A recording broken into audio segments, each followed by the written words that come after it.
हम लोग आज देख रहे हैं पुस्तकालय संसाधन सहभागिता के आवश्यकता एवं उद्देश्य।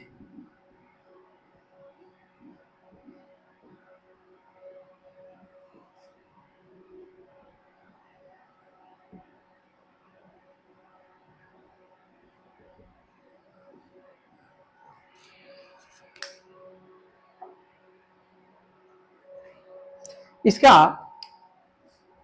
पहला आवश्यकता उद्देश्य यह समझा गया कि कॉलेज विश्वविद्यालय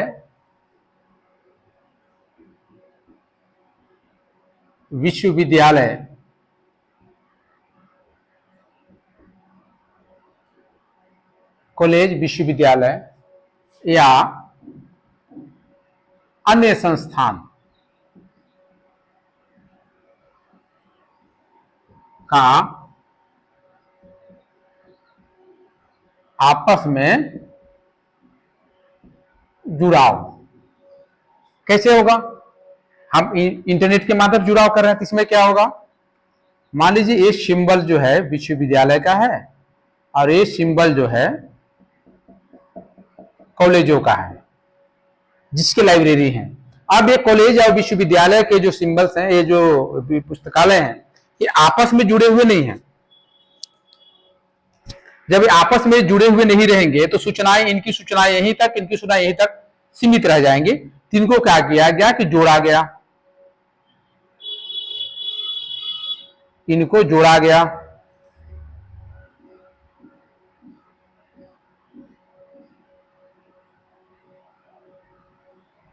इस प्रकार से सभी कॉलेज और सूचनाएं आपस में जुड़ गई। तो क्या हुआ कि एक नेटवर्क बन गया, सबका शेयरिंग हो रहा है। जो इनका इंफॉर्मेशन है वो इनके पास भी एक्सेस है, जो इनका इंफॉर्मेशन है ये इनके पास भी एक्सेस है।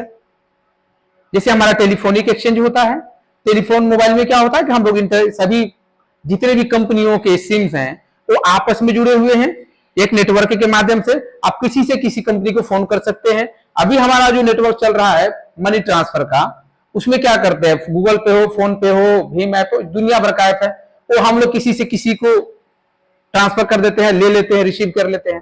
तो इस प्रकार से एक नेटवर्क तैयार किया गया और नेटवर्क से क्या हो गया कि जो इनकी क्षमता थी सूचना सेवा को, वो सूचना सेवा का क्षमता का विस्तार सबका हो गया। दूसरा, क्योंकि सभी संस्थान लगभग शोध और अनुसंधान से जुड़े हुए हैं तो इसमें शोध एवं अनुसंधान में वृद्धि हो गई,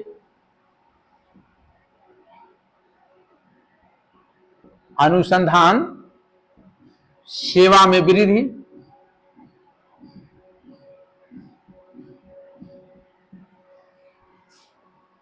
तीसरा, ऑनलाइन कंप्यूटर सेवा तथा पत्र पत्रिकाओं और पुस्तक सहयोग एवं संघीय सूचीकरण करके सभी पुस्तकालयों को सहयोग प्रदान करना हो गया। अब ऑनलाइन कंप्यूटर हो गए,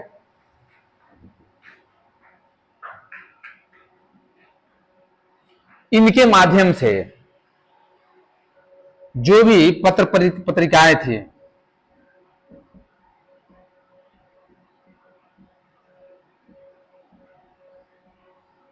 पत्र पत्रिकाएं, पुस्तक, सब एक संघीय सूचीकरण में आ गए। सब कहा गए, संघीय सूचीकरण में आ गए।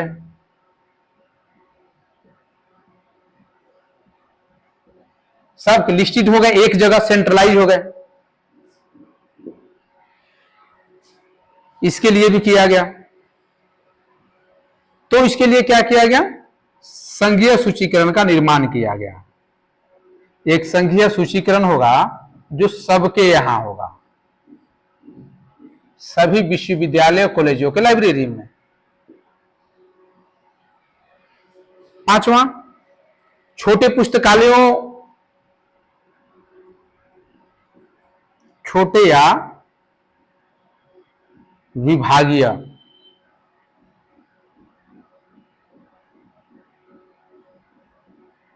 पुस्तकालयों की क्षमता में वृद्धि हो गई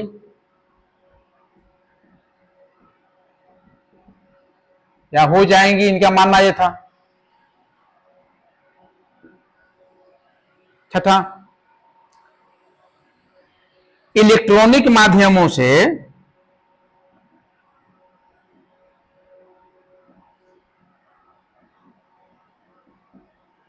सूचनाओं का तीव्र आदान प्रदान होगा। इसलिए पुस्तकालय संसाधन सहभागिता एवं नेटवर्क की आवश्यकता पड़ी। इसके अलावा जो डॉक्यूमेंट्स हैं, लाइब्रेरी डॉक्यूमेंट्स,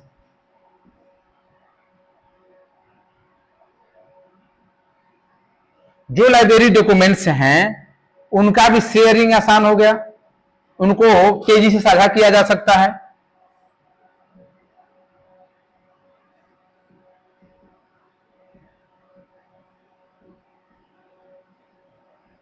साझा की जा सकती है।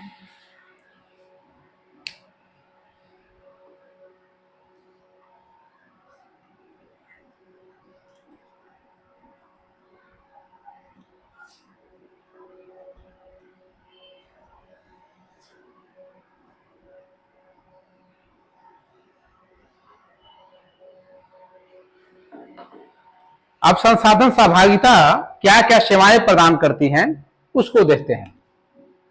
सर्विसेज, सेवाएं,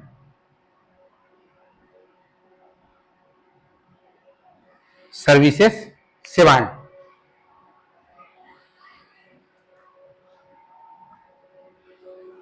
पहली सेवा अंतर ग्रंथालय ऋण सेवा। अगर नेटवर्क बन गया, सहभागिता हो गई आपस में सभी लाइब्रेरियों की, तो क्या होगा, एक लाइब्रेरी दूसरे लाइब्रेरी से पुस्तक लेन देन कर पाएगा, तो इंटर लाइब्रेरी लोन सर्विस हो गया।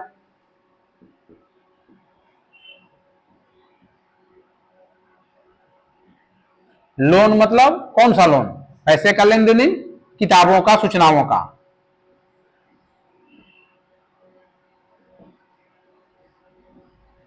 Loan service. दूसरा यूजर ईमेल,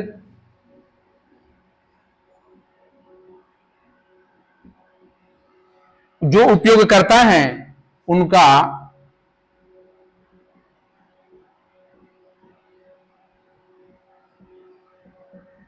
ईमेल बनाया गया, ये सेवाएं देता है। इसको आप सीधे पुस्तक ऋण कर सकते हैं, पुस्तक ऋण सेवा। इसके अलावा एक्विजिशन ए कैटलॉगिंग आसानी हो गया, अधिग्रहण एवं सूचीकरण।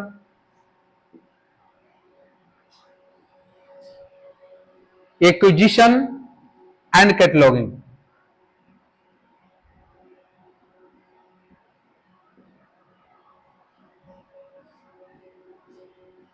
कैटलॉगिंग, अधिग्रहण एवं सूचीकरण।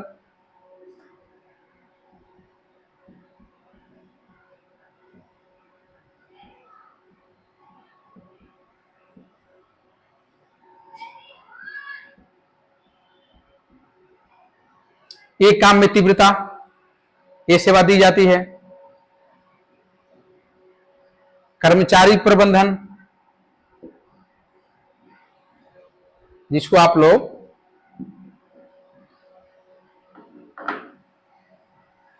पर्सनल मैनेजमेंट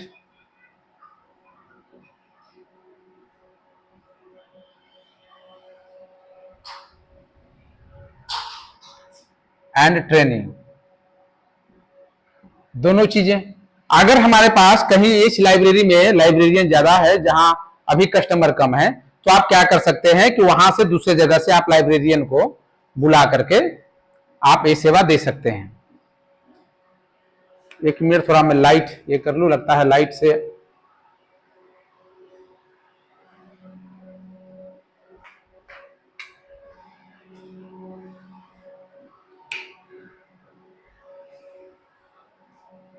इसी लाइट से दिक्कत है।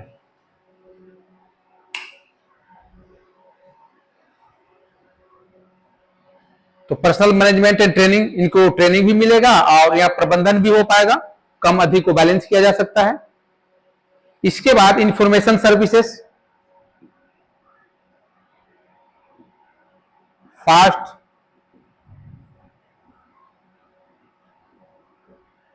Information services. लाइट कम पड़ रहा है क्या, देखें 1 मिनट। ठीक है,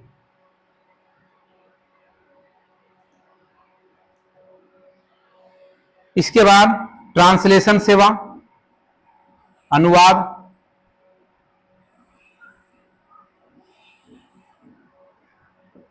कुछ किताबें हैं जो अन्य भाषाओं में है, तो अगर जैसे यहाँ की किताबें यदि महाराष्ट्र जा रही हैं, बिहार की किताबें महाराष्ट्र जा रही हैं, तो क्या होगा, किताबें हिंदी में है, तो महाराष्ट्र में जाने के बाद, क्योंकि वहां अधिकतर लोग पढ़ने वाले मराठी हैं, तो उसको वहां पर उस किताब को मराठी में ट्रांसलेट किया जा सकता है।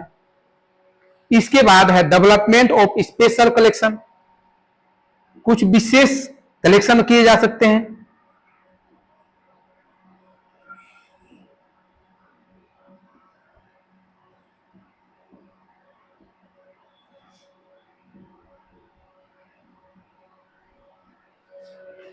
विशिष्ट संग्रह का विकास या विशेष संग्रह का विकास,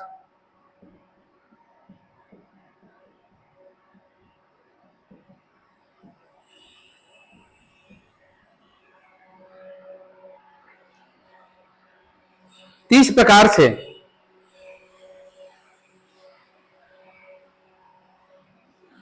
सर्विसेज दी जाती हैं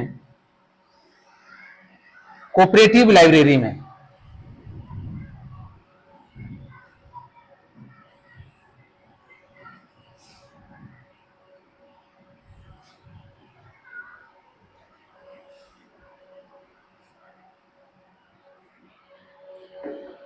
अब हम लोग देखते हैं इसके क्षेत्र के बारे में, संसाधन सहभागिता के क्षेत्र।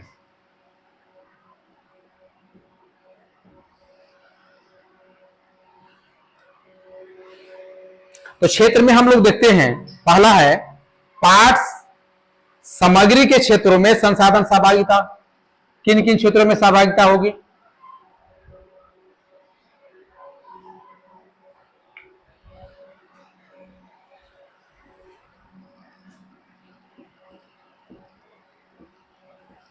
पाठ सामग्री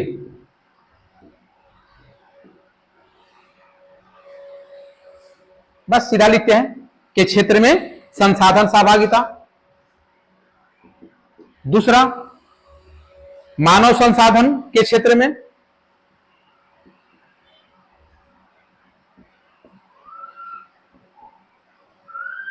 मानव संसाधन के क्षेत्र में संसाधन सहभागिता। मानव संसाधन आप जानते हैं, बिल्कुल जानते होंगे, मैंने इसे क्लास पहले लिया है, शायद मार्च में, फरवरी या मार्च में मैंने संसाधन पे क्लास लिया था, उसको देख लेंगे। हम लोग संसाधन दो प्रकार के देखते हैं, थोड़ा सा बता दें। एक होता है मानवीय और दूसरा होता है भौतिक। दो प्रकार के संसाधनों को हम लोग देखते हैं, संसाधन दो प्रकार के हमें मिलते हैं। तो मानवीय संसाधन और भौतिक संसाधन। पाठ सामग्री कौन सा संसाधन है, भौतिक संसाधन है। और लाइब्रेरियन है या असिस्टेंट लाइब्रेरियन, जिस पद पे लोग कार्यरत है वहां पे, वो क्या है, मानवीय संसाधन है, तो उनका आप एक्सचेंज कर सकते हैं। तो कर्मचारियों का भी आदान प्रदान आप कर सकते हैं। तीसरा होगा तकनीकी के क्षेत्र में,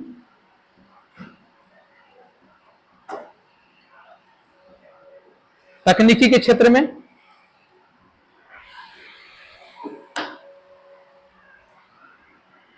तकनीकी के क्षेत्र में क्या करेंगे, इसमें क्या करेंगे कि जैसे सॉफ्टवेयर है और कुछ एप्स हैं, इस सब का आदान प्रदान हम लोग कर सकते हैं। चौथा अन्य क्षेत्रों में, इसके अलावा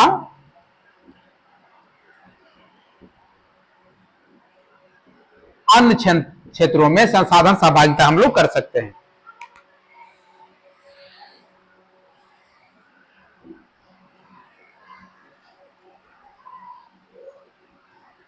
चलिए अब कुछ महत्वपूर्ण तथ्यों को हमें दे देते हैं, भारत के संदर्भ में देखते हैं। भारत के प्रमुख लाइब्रेरी नेटवर्क, इसे देख लेते हैं। इसी का पाठ है।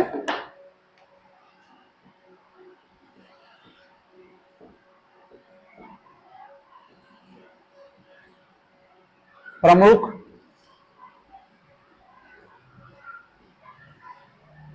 Library network. भारत के प्रमुख लाइब्रेरी नेटवर्क हम लोग देख रहे हैं।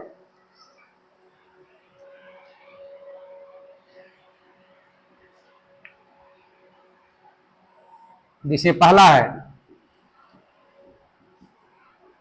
Del net. कब? 1988 में, मैंने बताया था, जब इंडियन इंटरनेशनल सेंटर ने एक कॉन्फ्रेंस कराया था और उस कॉन्फ्रेंस में उसने कहा था कि लाइब्रेरी नेटवर्क होना चाहिए। उसी समय 1988 में डेलनेट की स्थापना की गई थी। ये आपके एकदम लाइब्रेरी संबंधित है, इसको एकदम नहीं छोड़ेंगे। इसकी स्थापना में किसका योगदान था, याद है?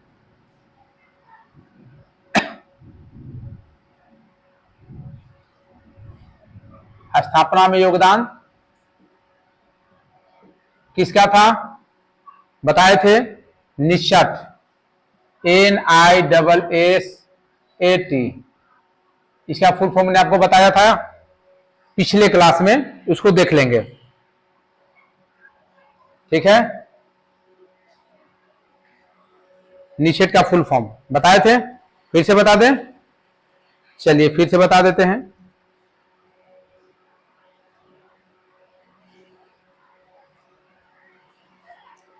निशट का मतलब था national information system.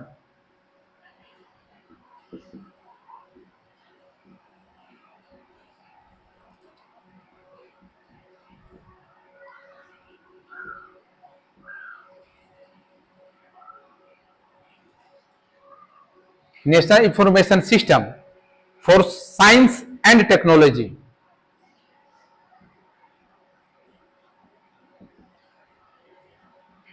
Science and technology. ठीक है,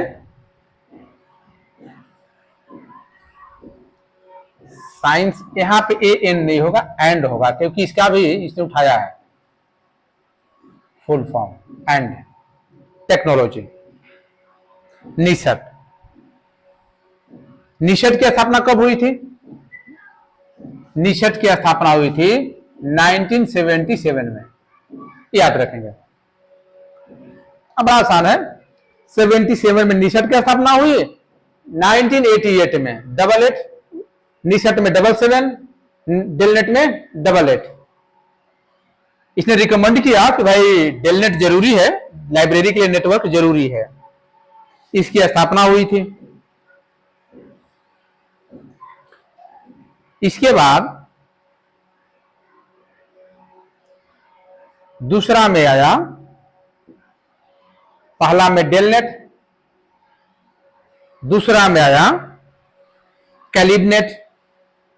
कैलिबनेट,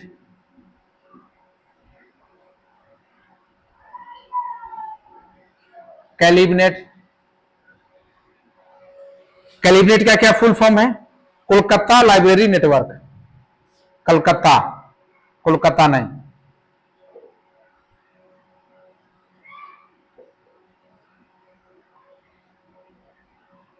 कलकत्ता लाइब्रेरी नेटवर्क।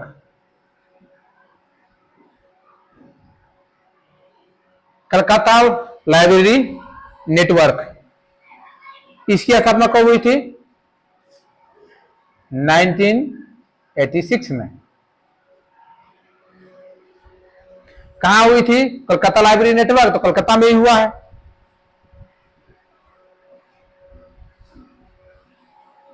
इसके स्थापना में भी निषद का ही योगदान था। इसने रिकमेंड किया तो पहले बना कलकत्ता लाइब्रेरी नेटवर्क, इसके बाद बेलनेट, इसके बाद तीसरा। अच्छा, हम लोग इसको याद करना होगा, कैलिबनेट, बेलनेट, सी डी। अगर आपको आता है कि क्रम में सजाइए, यूजीसी ने तो पूछता है कि इनका क्रम सजाइए, तो क्रम सजाएंगे तो सी डी, ये दोनों याद रखिएगा। इसके बाद सरनेट,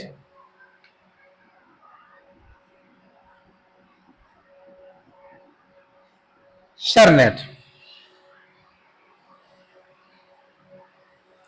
इसका है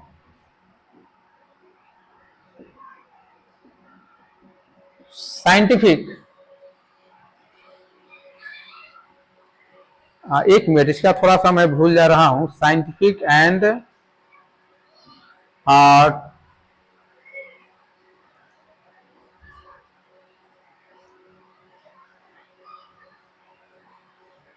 industrial network, scientific and industrial network.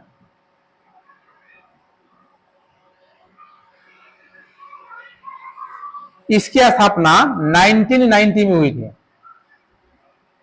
1990 में।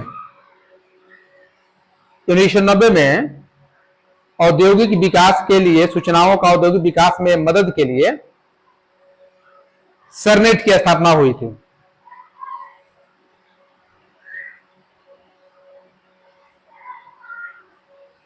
सरनेट,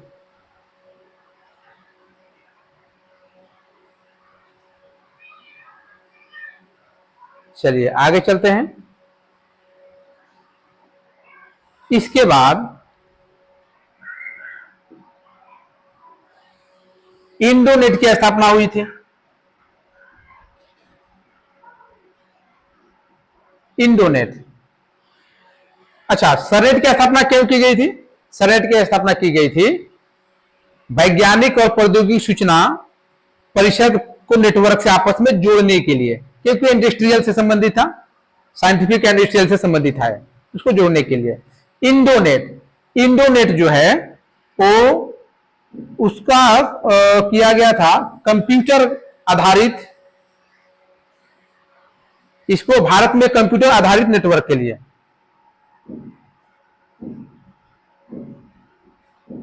computer based network in India, ऐसे इसका कोई फुल फॉर्म विशेष नहीं है, लेकिन माना जाता है कि इंडिया वर्ल्ड नेटवर्क बोला जाता है इसे। इसके बाद आता है अर्नेट,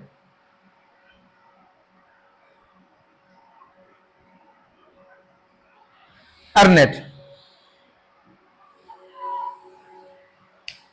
अर्नेट की स्थापना 1977 में इसकी स्थापना हो गई थी।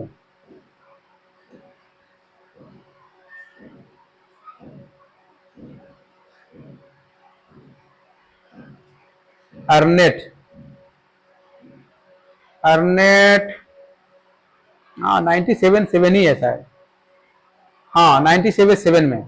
इसकी स्थापना एजुकेशन एंड रिसर्च नेटवर्क के लिए किया है। इसका नाम था full form education and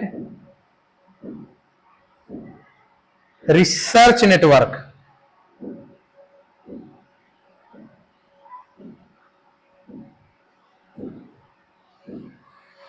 education and research network, ornate. इसकी स्थापना हुई थी 19 77 में जिस समय निषद की स्थापना हुई थी, जिस समय निषद की स्थापना हुई थी उसी समय इसकी भी स्थापना हुई थी।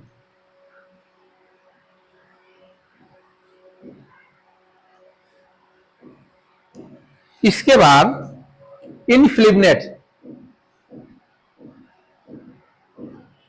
इनफ्लिबनेट नाम सुना है आप लोगों ने? इनफ्लिबनेट मैंने आज भी बोला था। इनफ्लिबनेट एक ऐसा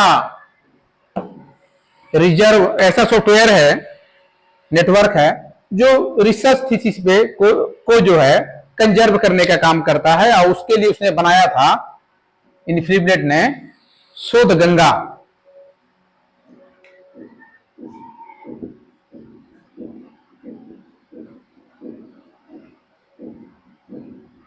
इनफ्लिबनेट, इनफ्लिबनेट को माना जाता है कि भारत का सबसे मजबूत और बड़ा नेटवर्क है। इनफ्लिबनेट का फुल फॉर्म देख लेते हैं हम लोग।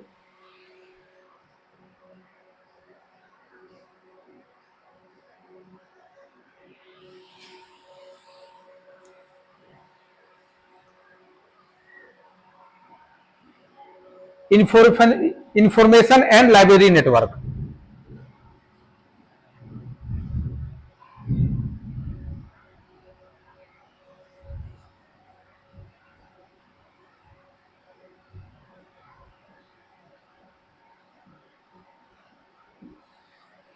इनफ्लिबनेट, इसी के अंतर्गत जो है यूजीसी ने इसको मान्यता दिया है, और इसी के अंतर्गत शोध गंगा आता है।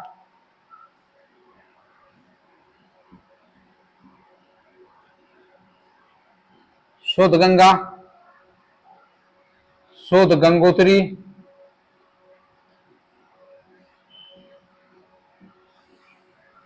शोध गंगोत्री सिनोप्सिस के लिए जाना जाता है, शोध गंगा कंप्लीट थीसिस के लिए जाना जाता है।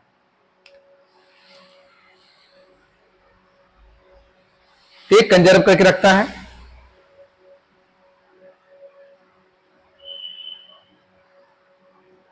इसके लिए यूजीसी,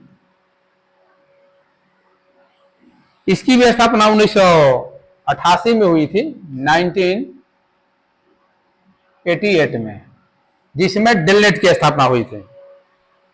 उससे पहले 86 में किसकी स्थापना हुई थी? कैलिबनेट, कलकत्ता लाइब्रेरी नेटवर्क का ये है। तो इसको जो है 8वीं पंचवर्षीय योजना में इसको लाया गया था, इनफ्लिबनेट को।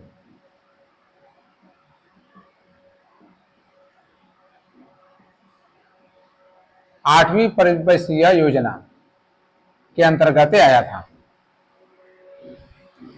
यह यूजीसी द्वारा तैयार किया गया था, और इसको कार्यान्वित करने का श्रेय यूजीसी को जाता है, यूजीसी यूनिवर्सिटी ग्रांट कमीशन को जाता है।